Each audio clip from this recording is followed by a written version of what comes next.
Symmetry comes from a Greek word meaning to measure together and is widely used in the study of geometry. It means that one shape becomes exactly like another when you move it in some way, flip, a turn, or slide. Under the symmetries are the reflection symmetry, rotation symmetry, and translation symmetry. When we say reflection symmetry, it is also known as bilateral symmetry. It is the mirror effect, or when one object is reflected or gripped across a plane to create an image of itself. Next, rotation symmetry. Rotation symmetry is the property where a shape or object looks exactly the same after being rotated by a specific angle. It is also known as a radial symmetry in geometry. What is translation symmetry? So, a translation symmetry occurs when an object, pattern, or figure is shifted in a specific direction by a certain distance without rotating or reflecting, resulting in an identical appearance to its original position.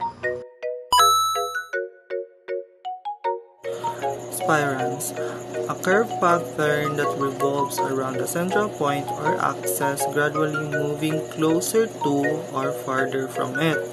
Commonly types is snail shells of flower petals. Meters refers to the continuous widening curves that change directions repeatedly without crossing themselves, and they also study in fields like topology, graphs theory, and fluid dynamics.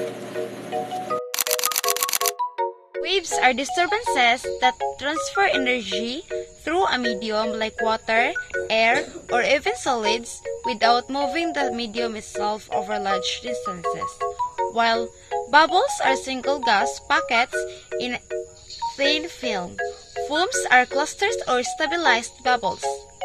Lastly, bubbles aid oxygenation and food texture, while fumes are used in insulation, firefighting, and more.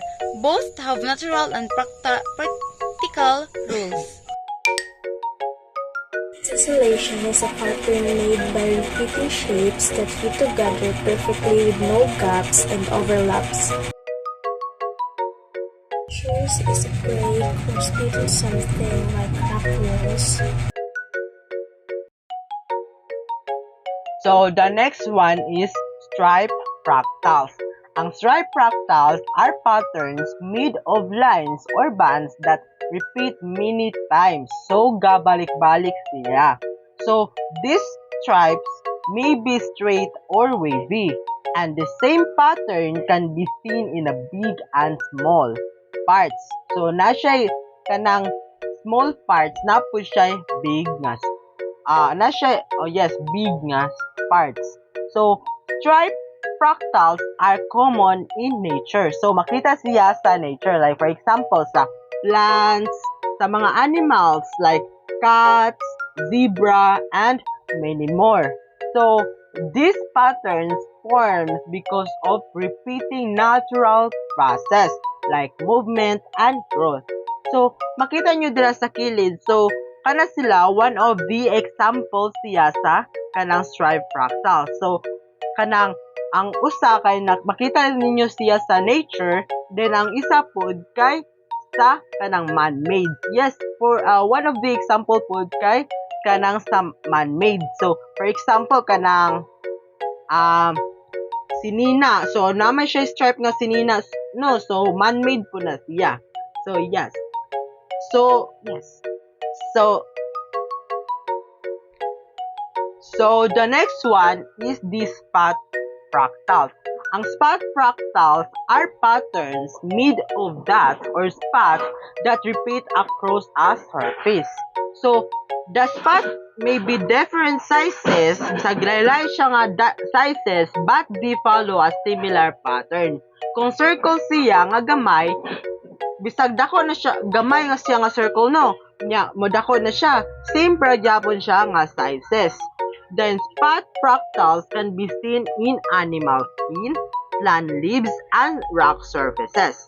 So these patterns usually form due to natural growth and distribution process.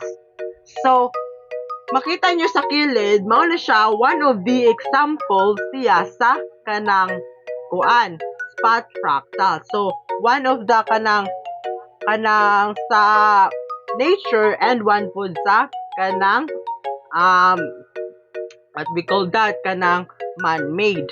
So, again, mao na siya ang spot fractals, and spot fractals kay patterns made of dot and spot that repeat across a surface, and these patterns usually form due to natural growth and distribution process. So, mao na siya ang spot fractal. And yes, thank you. Bye.